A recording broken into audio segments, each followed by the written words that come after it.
We want our community to enjoy everything that they wear all the time, including the smile on their face when they see our product. I identified this in the process of building the brand because when I started out with very experimental products. People who can totally look badass wearing our products have that fear of just putting it together with a look, and when they do, they are so confident, they're so happy, and that's when I realized that they just need a little push. Now people are realizing that community is the next big thing, because if you are able to elevate your customers to a community, then there's so much benefit that comes for them and for you as a business, And for when you, you do that. my affinity for leather grew out of my studies in Florence. There was no Indian brand doing fashionable leather products. 3, 2, 1, go confidently in the direction of your dreams.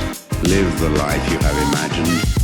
And the only way to be truly satisfied is to do what you believe is great work. Courage is not doing things in the absence of fear. Courage is doing things despite the fear. Growth comes from consistent action. And you're realizing, hey, I'm not the only one with these problems. Welcome everyone to the latest episode of the BYOB podcast.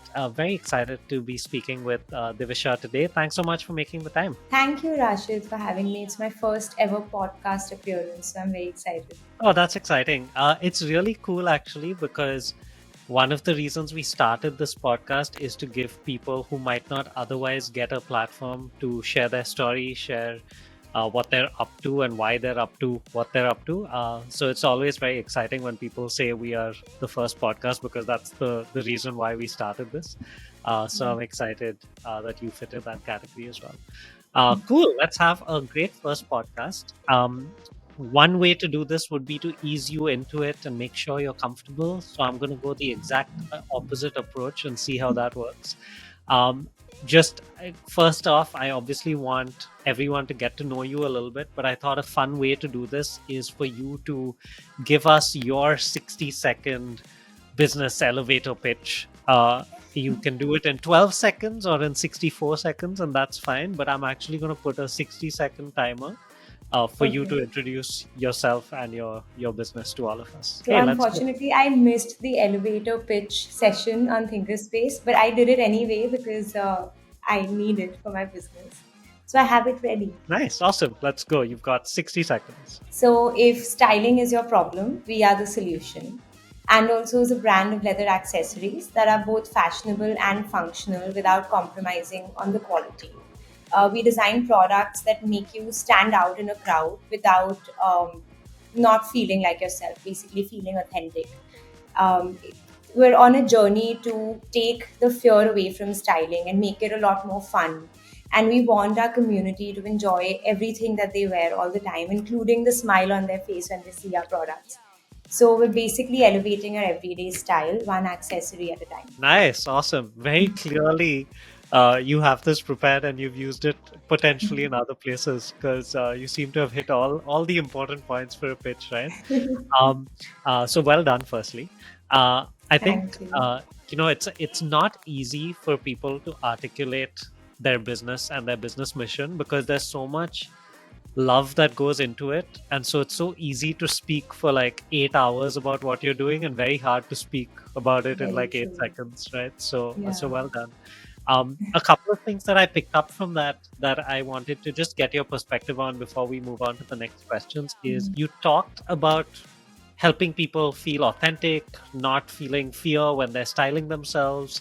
How did you identify that that's an area and a part of the communication that's so important? Because it could be so easy to just talk about your products and not talk about how they make people feel. Yeah, so actually I identified this in the process of building the brand, because when I started out with very experimental products, and a lot of people had that fear of, but like you can carry it off, I can't, and like I don't have that carriage. So that's when I realized that people who can totally look badass wearing our products have that fear of just putting it together with a look, and when they do, they are so confident, they're so happy, and that's when I realized that they just need a little push. Sounds like the learning came as you were going through the process, right? And that's something a lot of entrepreneurs feel like they're supposed to have this answer at the start, but it's impossible till you sort of start the journey. So that's Yeah, the nice to brand hear. evolves and your thinking evolves over time. So that's exactly what happened The with me. second thing I picked up on in your pitch is you said the word community. And obviously, considering what we do at Jigsaw, every time I hear the word community, I'm like a dog with a tennis ball. I go at it. So when you say you're building this community of people, can you tell us a little bit about what you mean by building a community beyond just getting customers for your products? When we're building our community, we're trying to communicate with them a lot. We're making ourselves very accessible, the same way Jigsaw does with their community. And we just want to let them know that we're here to chat, we're here to help them out with whatever they need. And we're not just a brand, a bot behind a computer trying to sell them products, but also like, make them have fun with what they're doing. So we give like a lot of free styling sessions and like we help them out a little beyond an e-commerce brand essentially would.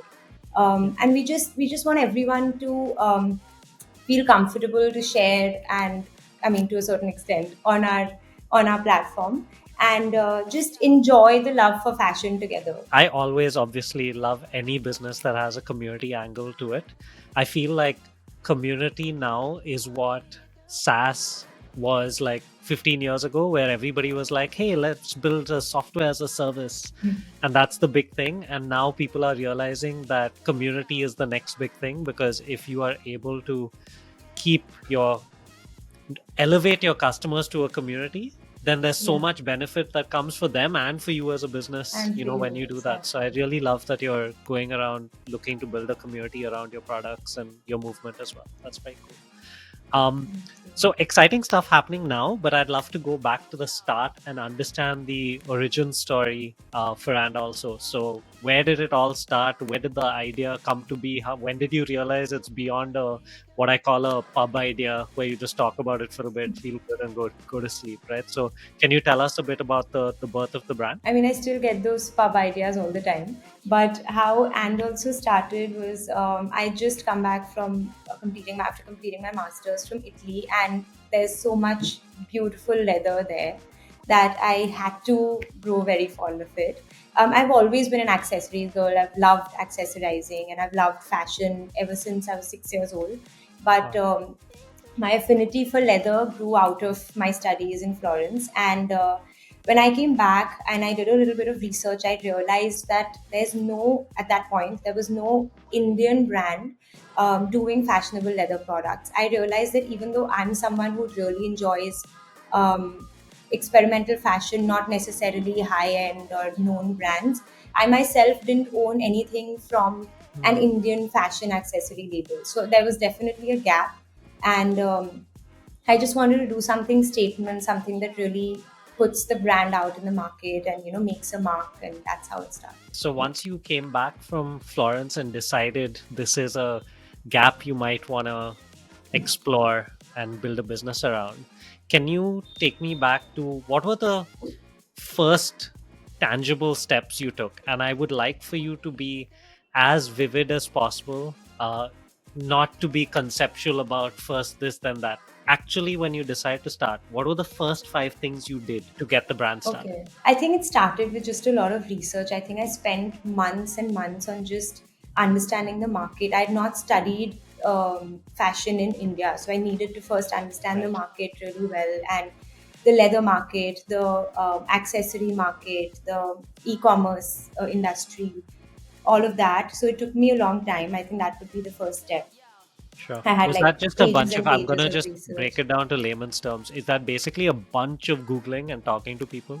Basically, I mean, Okay. what else Got do it. you do? I spoke to a lot of people in the industry. I didn't know many in the industry, so whoever I did know, and I just found a lot of stuff online, whatever I Gotcha. could. I'm not Okay. into reading physical books, so it was all online. So first step is research, Google, talk to Yeah. people. Okay. What happens after the research? After that, I made a business plan because I was going to ask for money from my father to start my business. And being a businessman, generational, he needed a plan to make sure his money is going in the right direction. So Sure. I made a very hefty business plan and worked on it for a couple of weeks or months and then presented that to him.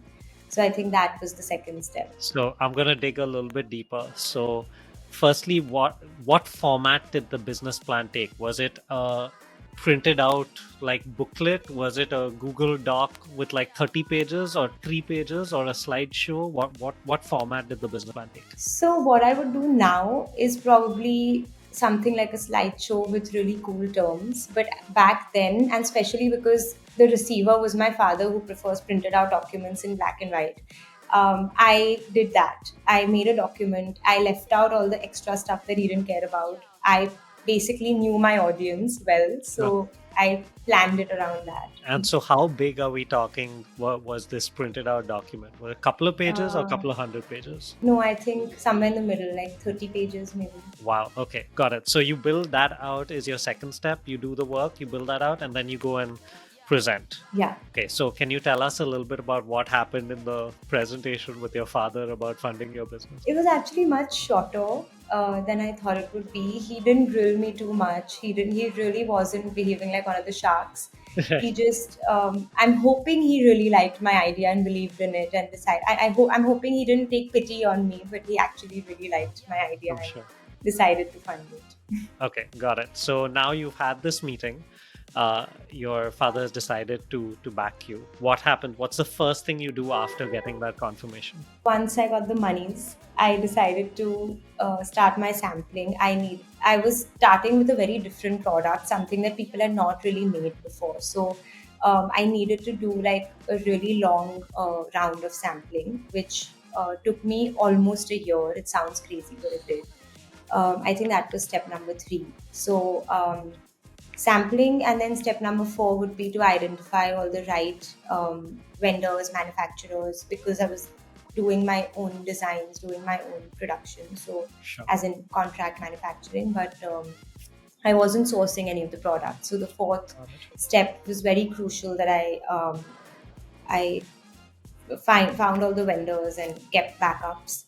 And I think the 5th step would be branding.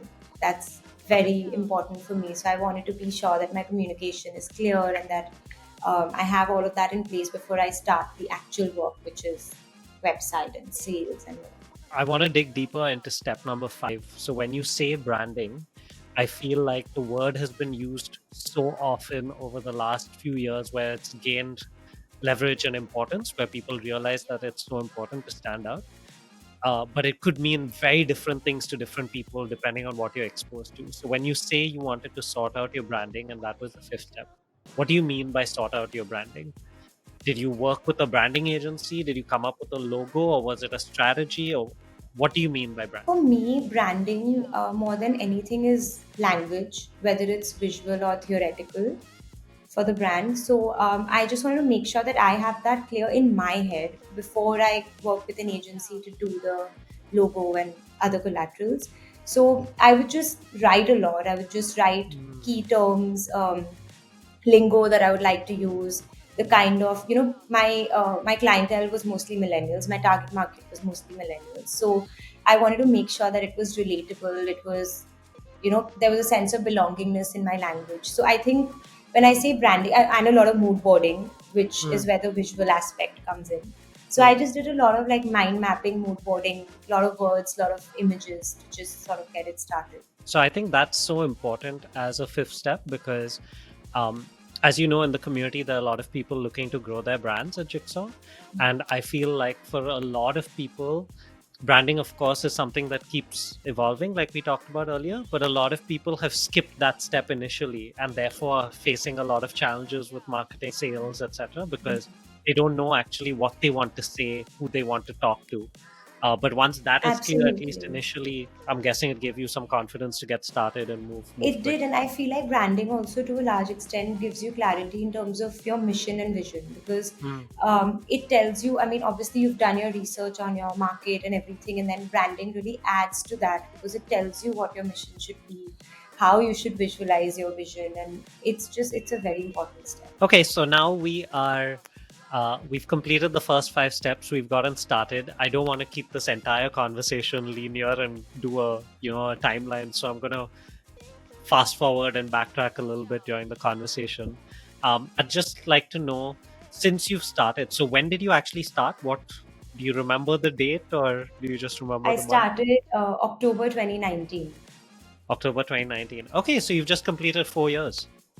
Yeah. Wow, congratulations. That's awesome. Thank you. So, over the span of the 4 years, if I had to push you to think about one moment or one result, one achievement that has given you the most joy, what comes to mind straight away? I think more than one moment, it's like a moment that sort of repeats itself when I Sure. see people wearing my product and I don't know them.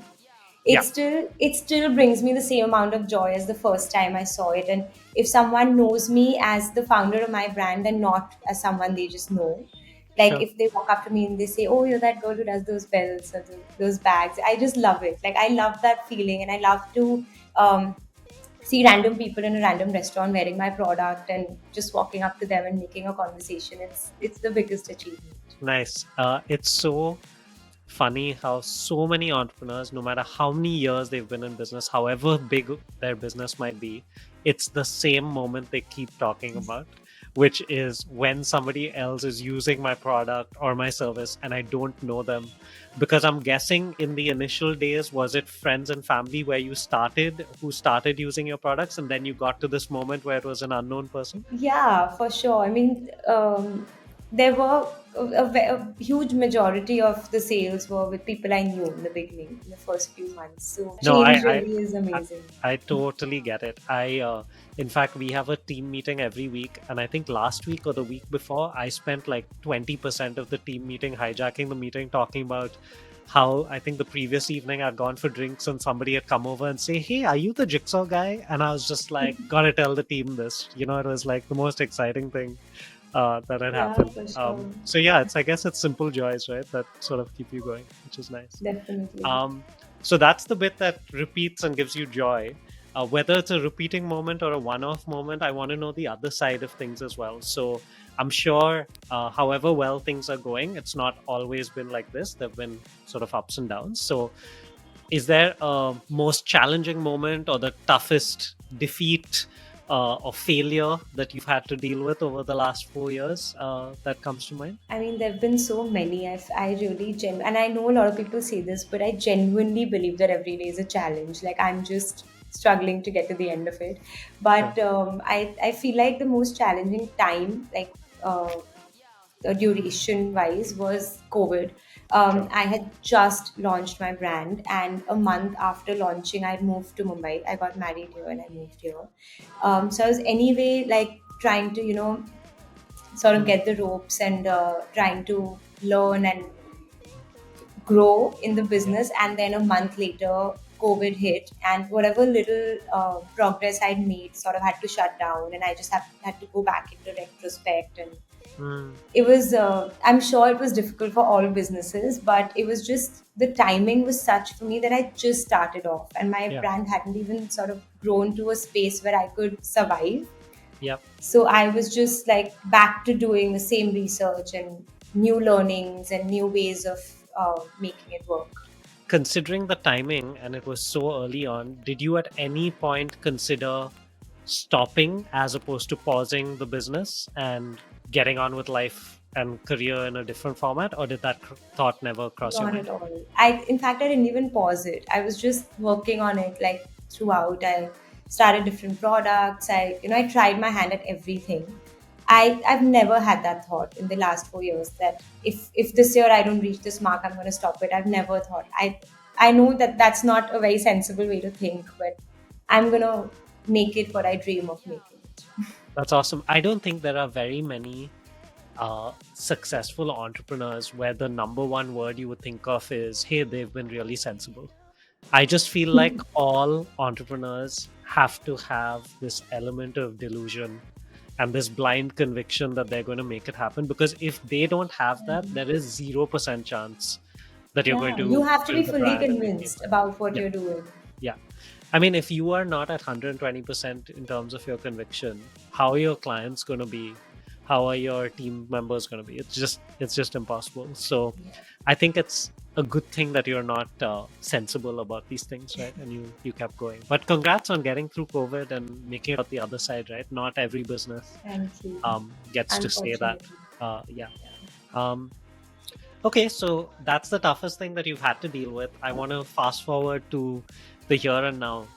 Can you talk to us about what is the most what's the hardest challenge you're contending with right now, whether it's from a business angle or for you more personally as a founder, or both? What's the challenging bit? What's the bit that sometimes keeps you up at night a little bit in the back of your mind that you're constantly having to deal with right now with the business and the brand? I think from a personal point of view, it's time management.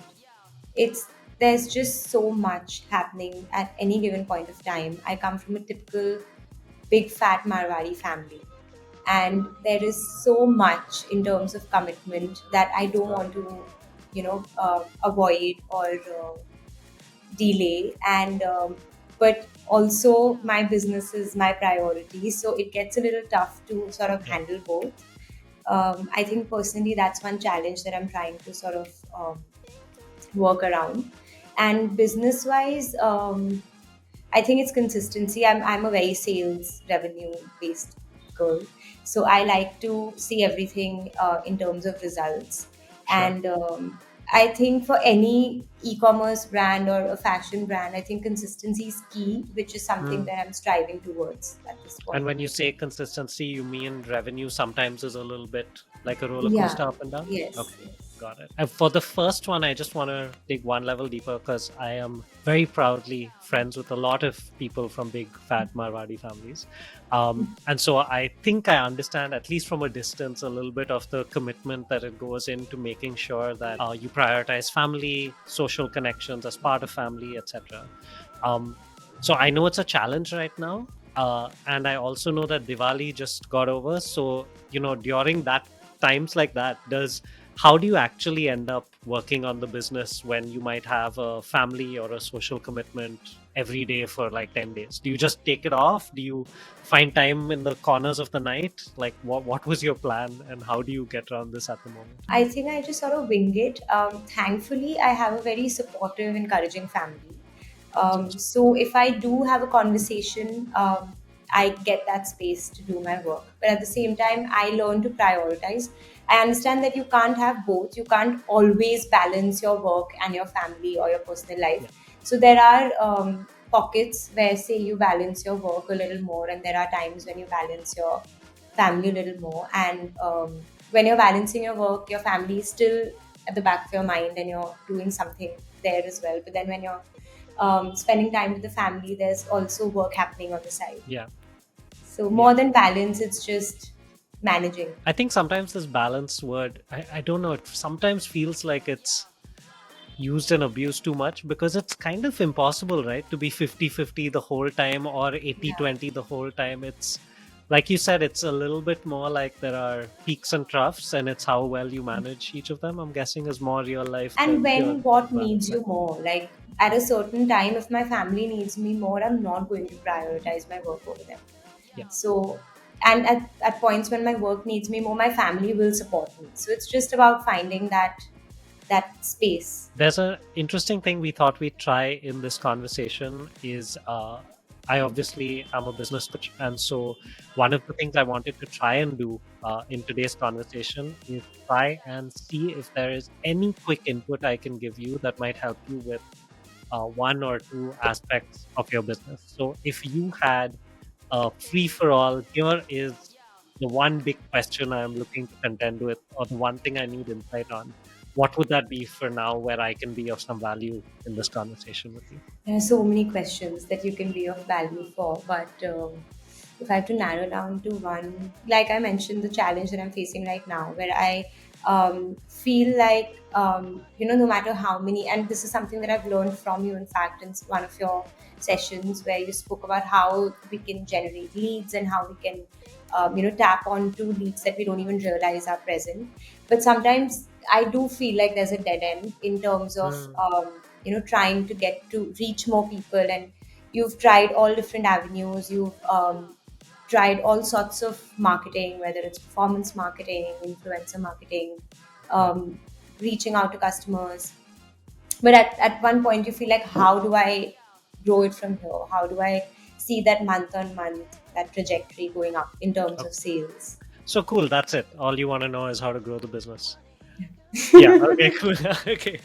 Well, I'll tell you how I at least would think about this or approach this is, um, I like frameworks. Frameworks help me make sense of the world. So the framework I tend to use with lead generation is solution, system, spikes. And so what these three mean are solutions are when you at the start of the month maybe think about, okay, here are the challenges I'm having with lead generation, and then you just focus on what are the top blockers to generating leads across the things you are currently doing.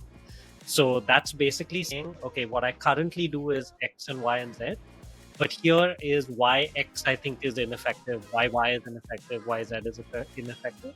And then you say at the start of the month, here is one new solution I'm going to try within X, within Y, within Z. So as an example, I know you're active on Instagram, and by the way, you'll be happy to know when I go into the search thing, your reels turn up for me. So obviously you're doing Oh, something right. I am Um, happy to know that. yeah, which is very cool. Um, so let's say for solutions you are doing Instagram and you're active on Instagram, and then I would do a tracker of, okay, last month how many leads were generated directly via Instagram, and then I would say, okay, what is stopping me from getting 5x the number of leads via Instagram, instead of saying how do I get more, because then what we normally do is we say, oh, I'm at 100, how do I get 120, and it's actually very incremental stuff you end up doing. So I would take the 100 and I would say, what's stopping me from getting 500 leads via Instagram? And identifying one thing that you think is stopping you more than anything else. And let's say in this example, it's that we have low engagement on our reels, okay, as an example.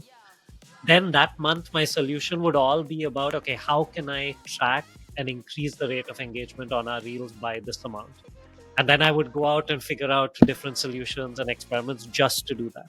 So the first test is solutions, which is look at what you're currently doing, pretend whether it's working or not that it should be working at 5x, find out what's stopping you, and then say, okay, what can I improve? That would be the first thing I would do. Because I'm sure there's a lot of leverage with what you already do. So optimizing that. So that's number one. The second thing I would do is systems. Systems is what is not going to actively asking, what is not going to generate leads for me in the next 3 months, but is going to generate the most amount of leads for me in 3 years. And building out that system and starting today, because the temptation with all of the stuff is I want results now, because as entrepreneurs we're restless for growth, right? So we want everything immediately, which is standard, but that's a big challenge. So I feel like systems would be saying, what system does somebody who has a similar business to mine or business model to mine and they're doing 100x the results, what one system piece do they have that fits within my business as well that I need to start building out today? So, for example, it might be that Instagram gives us lots of results now, and so we're doing solutions for it. But maybe over the next 3 years, we'll be getting 100x the number of leads every month if we were actively blogging about leather style. But we would get 0 leads from it for the next 3 months. So committing to one system piece that you think is going to be a big bet for the future, not give you immediate results, and starting to put that piece in place and spending an hour or two every week on that. Sort of like how I used to treat math when I was in school. Like, I don't want to do anything. It's not going to be my strongest subject, but 1 or 2 hours a week is required because in the future it's going to help me and be beneficial. Right? So that would be the second way I think about it. The third one is probably the most fun one, and what distracts entrepreneurs the most, but should definitely have some importance, which is spikes. Spikes is what completely new campaign can I run this month or next month that will give me a big spike, a one-off spike in terms of leads. So what Jigsaw, for example, we've thought about, and we just ran a spike last month. Is we partnered with WeWork Labs to run a founder Halloween mixer. Now, normally we get a certain number of leads every week, But by planning this event and collaborating, we had 100 leads walk into the place on one day. And so that gave us a huge spike that month. And so what we try and do, at least at Jigsaw, is every 2 months we try and design a spike. So the goal, of course, is for a spike to eventually become a solution that becomes a system. But spikes are like your experiments that you're trying out every couple of months to give a sort of huge spike. And so those come through not regular methods. So, for example, you said you help your community with a lot of styling content and freestyling sessions and stuff. So a spike might be that you are doing a 1 day freestyling for the top 50 people who apply. You're going to have 5 stylists in the same place. You're going to invite people from your community. It's going to be a big event. You get a lot of content through that. It gives you a little spike in terms of the leads you generate. So when you're looking at lead gen, instead of going, here's a blank wall, what do I do now? The smart way to do it is to split into solutions, systems, spikes, and then just go at it every month and audit it sort of every month. So that's how I would sort of approach this. It brings a little bit of order to the chaos of lead gen that can feel a little bit of control. Does that give that's you a little super bit? logical. A lot. It gives me a lot of clarity. That's very, very logical. You said you had a second question. I might do a rapid fire of the second question, but we can still get to it. Okay, so my second question was nowadays a lot of entrepreneurs are building their personal brand, including myself. How can we leverage that to help our business without being salesy on your own personal brand? So number one is there's nothing wrong with being salesy on your personal brand. I think that's the first thing to call out. The reason why people have this concern the most is, if you really think about it, it's because you don't want to be perceived as someone salesy. But you have a business that requires sales. So I think the big switch for people who have a personal brand is first to be okay with the fact that you need to be salesy sometimes for the benefit of your business. As long as you are in your personal brand adding a lot of value to the people you are selling to, then it is your right and your obligation to sell to them because you're creating value. Over here, the golden rule works, right? The golden rule is 80-20. So 80% of the time, be delivering value to people. 20% of the time, you can actively request for some value back in the form of sales or leads or referrals or recommendations or testimonials or whatever it is, right? So 20% of the time you can value capture, 80% of the time you've got to create value. So I think my rapid fire answer to personal brand is, of course, create a lot of value, but 1 in 5 times you're allowed to ask for some value back and actively ask for sales. Otherwise, it's very, very unlikely you are going to get it. Not enough people will be looking at your stuff saying, wow, so valuable, Divisha, is there a way I can buy, like automatically coming to you? You've got to prompt them and say, hey, you can also buy my products here, which would, to be a part of this community, to be more confident and be more bold with your styling. You're allowed to do that. I think too many personal brands don't talk about that and that's because of personal discomfort. Then what you're actually doing, to be extremely crass, is you're putting yourself above your business because you're saying, I don't want to feel uncomfortable, so I'm not going to pitch my business. But pitching your business is what keeps you going. So that would be the way I think about the personal brand piece. Cool. I just wanted to make sure this conversation was not just about your story, but adds a little bit of value to your journey as well. Let's get to a little bit of a fun segment we call Jaldi with Jigsaw. So rapid fire questions for you now, for you to answer. Are you good to attack Jaldi with Jigsaw now? Let's do it. Cool. Question. Let's start Jaldi with Jigsaw. So what's the most adventurous thing on your bucket list that has nothing to do with work? I'm not very adventurous, but maybe seeing the Northern Lights. Oh yeah, that would be cool. I found out recently that you can see them not just from Norway and Finland, but from Canada as well, if that helps. I don't know if it does. Oh really? That's so much more accessible, in terms of weather. Yeah, there's some magical place over there. Anyway, check it out. Second, what's the most bizarre or unexpected business idea you've ever heard of or you've thought of yourself? Heard of and seen it actually get realized is making nonsensical videos and making money out of it. I feel like that's what most people do now. So it's become normal.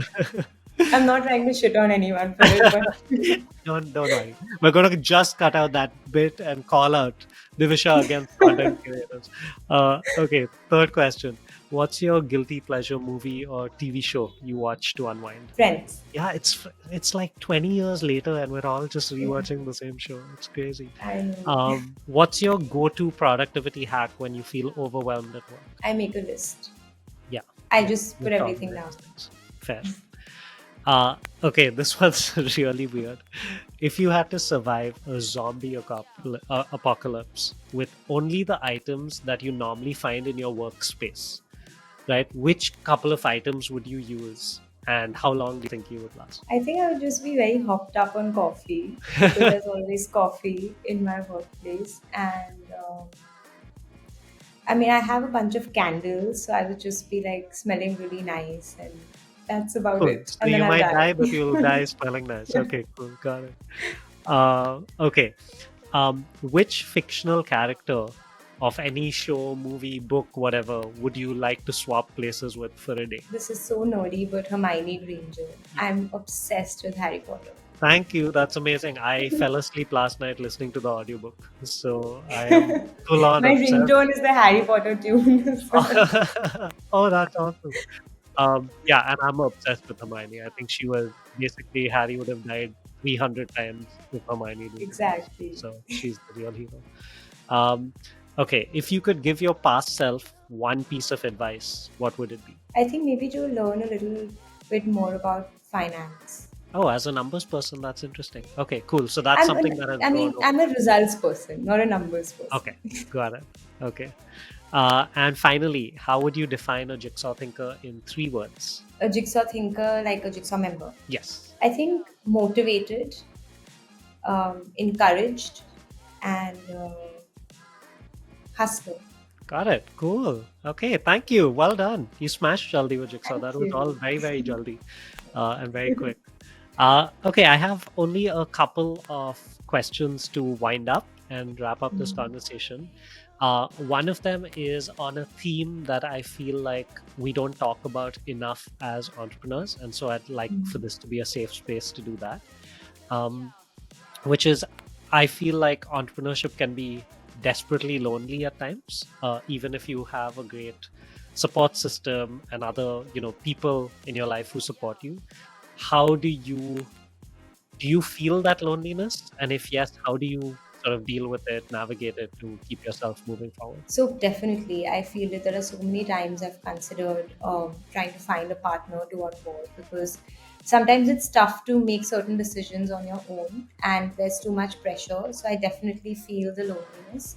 And I think how I try to deal with it is with my support system. I don't do anything very special, but I thankfully have a great support system of people who understand business. Right. So I definitely resort to them, open up to them. Not trying to advertise, but Jigsaw's really helped. Being a part of Jigsaw definitely helps, having access to that community where people understand and are supportive. So a mix of all of that. Just I think talking about it and getting 100 opinions and then being able to decide definitely makes a lot of difference. Got it. What I'm taking away from that is you feel the loneliness the most when you have decisions to make. Would that be accurate? Yeah. Very And I find that that's so hard, right? Because 90% of the job of an entrepreneur is to just keep making decisions. So Yeah. that feeling of loneliness must just keep It popping never up. goes away. Yeah. Yeah, that's true. Okay, cool. Divisha, thanks so much for taking on that topic as well. I think it's something I want to make sure we all talk about a bit more as a community, because to me it feels like there are just hundreds and thousands of people on this lonely journey parallel to each other who are not talking to each other about how lonely they are. And therefore they are more lonely. So it feels like a little bit silly. So I'm glad we're talking about it. Divisha, what is next for you and the brand? What's the next big thing? What are your aims for 2024? What's the focus area? Tell us a little bit about where you want to be in 12 months time. So I actually have something very exciting coming up. We're taking this entire styling concept a step further and we're expanding into a marketplace. I don't know the timelines for it yet. I don't have anything concrete, but that's definitely the plan for 2024, where we sort of grow the And Also family and really try and promote other like discovery brands to our existing community, to our new community, and just make styling that easy and that accessible to everyone. Oh, that's beautiful. I love that that's becoming such a core part of your mission. All the best. I'm sure we'll have conversations about this at Jigsaw, so we'd love to help in any way possible on this mission. I'm as well. sure you will. Thank you so much. Cool. And final question is for people who are watching or listening in who want to know more about your journey, maybe interact with that personal brand of yours where you're going to sell them stuff, hopefully, and they want to follow the brand as well that you're building. Where can they follow you? Can you give us maybe your Instagram handle, stuff like that? Yes, so my Instagram handle is Divisha and my brand's Instagram handle is _and also. And we also have our website, which is andalsoindia.com. Okay, perfect. Thanks so much, Divisha. I really enjoyed the conversation. I'm very excited about being a little part of your journey over the next few months as well. So excited. Thank you so much for having me. I had so much fun talking to you, and thank you for all the advice as well. Okay, perfect. Thank you. So I hope you enjoyed this podcast. We're Jigsaw Thinking, home of the self-starters. If you're interested in being your own boss, head to jigsawthinking.com or drop us a DM at Jigsaw Thinking on Instagram.